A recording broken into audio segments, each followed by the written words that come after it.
No Neymar on that short list for the FIFA Best Men's Player Award. What do you think of that, Max?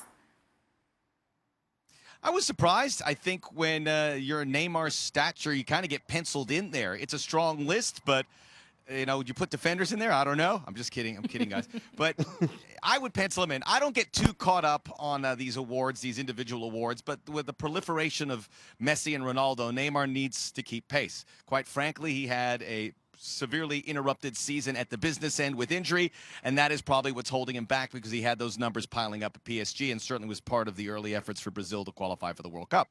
But I think he split the vote with Mbappe at PSG, and he split the vote with Philippe Coutinho, Gabriel Jesus, and the Brazilian plight to the World Cup.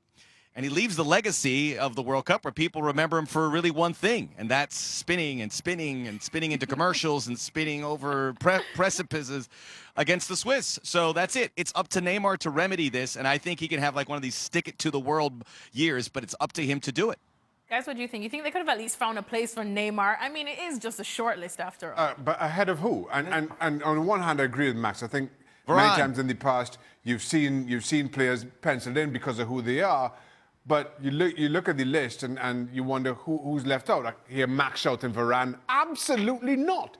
Varane just won the Champions League and the World Cup. But because he's a defender, he's the easy go-to name. I'm disappointed. A bunch of other guys did too.